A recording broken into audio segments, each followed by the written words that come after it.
Hello everybody, and of course welcome back to another of Dickie's videos where no war game remains unplayed.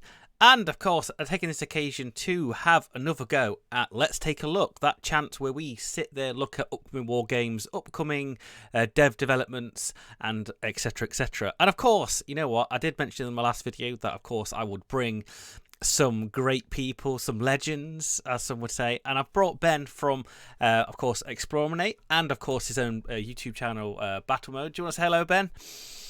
I do, yes. Hello, I'm Ben from Explorminate and my Battle Mode channel, as Richard's just introduced me.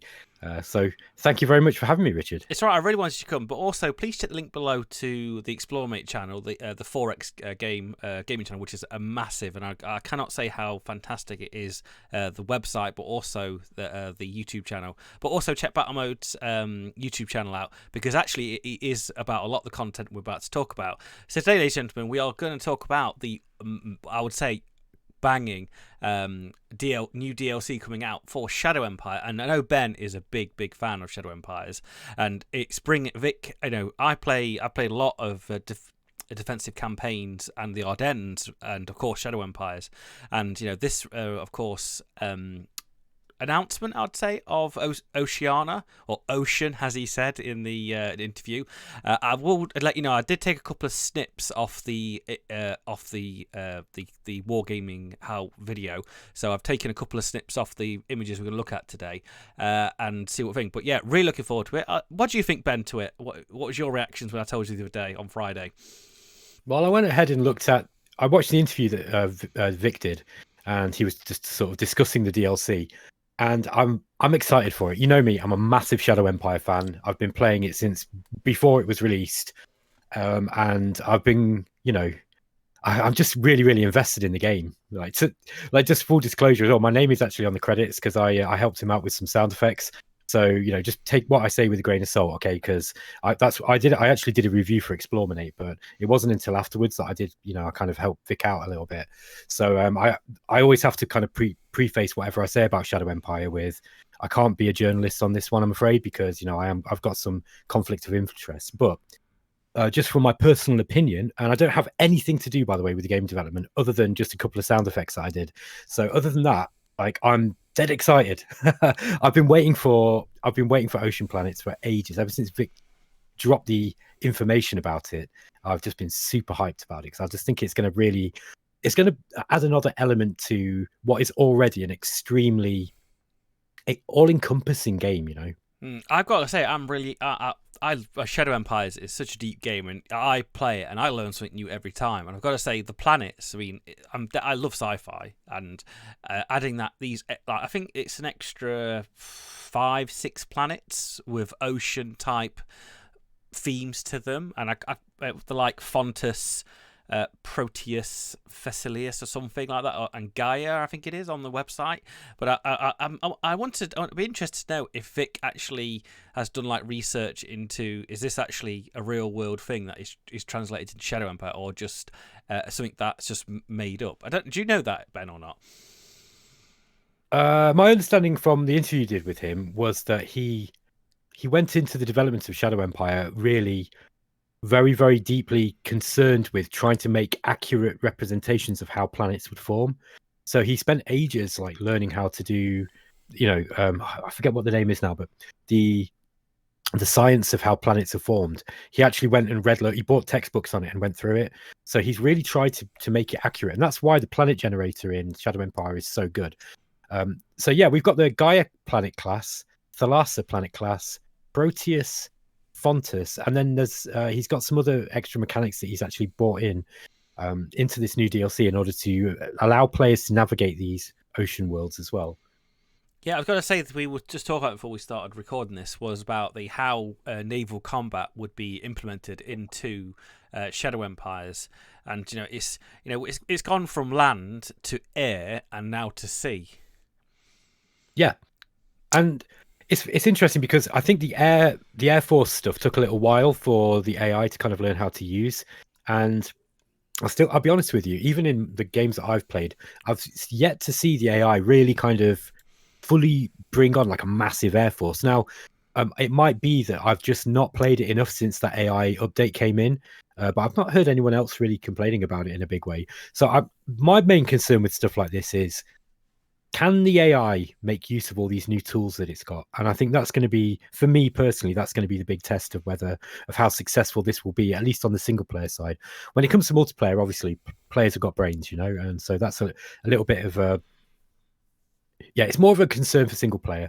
But I think that I mean, from what I've seen now, Air Forces are working pretty well, and I'm interested to see how these new mechanics that he's got are actually going to translate through into the gameplay. And also on the of course the link which I'll put below, but even going to the Matrix store about naval logistical points allowing amphibious invasions and transfers. That's going to be interesting to see how these how the logistical points are actually pushed over the sea tiles.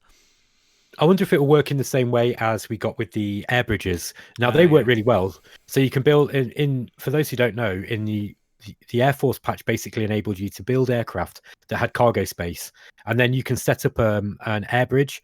So if you're, let's say, for example, you're trying to get through like huge mountains, or through a blockade that like maybe another player or the AI has kind of blocked off your naval, have blocked off your logistical points, through by taking a road or some kind of critical, like what's the word, like a choke point.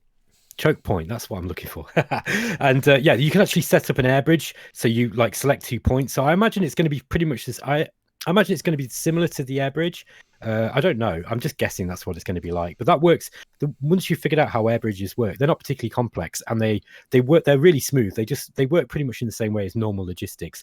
You've just got a couple of other things to consider.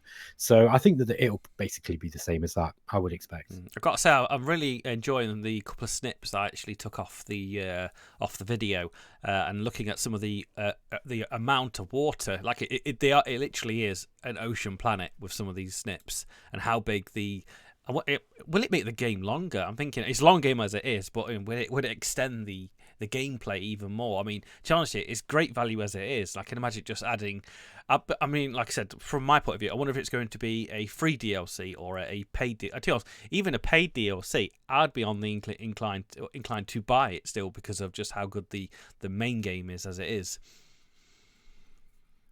Okay, so my original understanding of how Shadow Empire was going to be marketed was that they were going to do everything free. Okay, at least up until this point.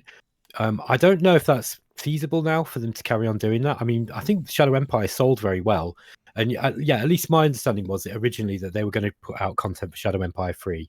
However, I would not be surprised now if Slytherin and Matrix have made the decision that now is the time for a paid DLC. So yeah, I mean, I don't know to answer that question. I got to say, I'm just looking. I think it would be value. It would be a value though to it. I don't think it would be a hefty price for it. I mean, I don't really talk about game prices very often, but I think it would be probably a DLC for a lot of the harder war gamers who play Shadow Empires quite a lot anyway. Yeah, I think it'd be reasonable. Look, I mean, the amount of content that Shadow Empire has got. I remember people complaining about the price on the game when it was released, and I was thinking, are you mad? This is like, I've got 1,000 hours or more out of Shadow Empire now, at least. And I don't play on Steam, so I don't really track my hours. But on Steam, at least, I've got like 150 hours, and I've played it.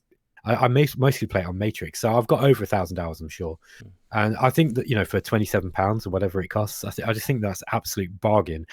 My one concern was that I think people were hoping for controllable navies, and I don't think that's coming in this particular Oceania patch. Now, whether I think if it's going to be a paid DLC, I think whether it's going to do well will depend on how expensive it is, because I do wonder if people are going to be expecting kind of classic like naval warfare, so to speak, and I don't think that's what we're getting here. I think get your frigates and your cruisers and yeah, but I mean, look, I was talking to Tortuga Power about this ages ago. We were talking about navies in Shadow Empire, and he was like, is that even going to be a thing in the future? Would naval combat even really? Would it work? Yeah, would it work? The air power works. I've got a screen up here with some logistical points across an ocean, and I'm just sitting there thinking, how's that working? What's happening here? Yeah, I mean, I Like, don't know. it looks like there's 3 different zones there from what I can see. Yeah, I think I guess it's whatever it is. These trading houses are just going to be enabling you to set up these logistical positions, I suppose. But I'm interested to know how because he's. If I'm just looking at the Matrix Games page now, and it's saying that the maritime trade houses have naval warfare can engage in naval warfare as well for supremacy over the seas. I'm interested to know how that's going to be working and how he's going to be presenting that because. I mean, and the naval trading houses can also explore for you by the looks of it. That's certainly So interesting. yeah, and there's stock trading as well. They can do stock trading for you. It really sounds like I think if this is going to be a paid DLC, it does need to be complex enough with enough mechanics that people are going to feel like it's worth paying for, right? Because it's going to have to soften the blow that they're not getting, controllable navies, which I think is what some people were hoping for. Now, I think Vic made it very, very clear when he originally said that he announced this DLC that he probably wasn't going to do controllable navy. So I hope people's expectations are kind of managed in that respect. But yeah, like I'm excited for it. I'm excited for any new content in Shadow Empire, to be honest. I can't remember if there was an actual time frame of which part of the year it was going to be released. I don't know if I even heard anything.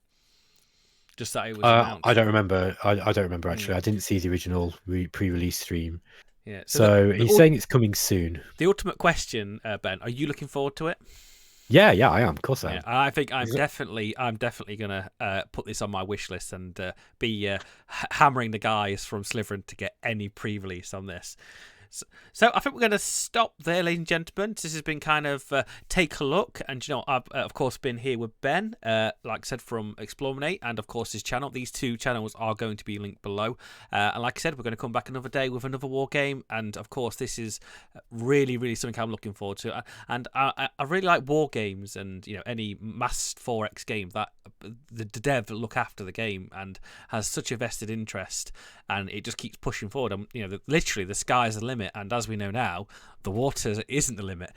That was so bad. So, do you want to say, Richard? It worked. Do you want to say bye, Ben? Bye, Ben. See you later, folks. Thanks for watching. See you later.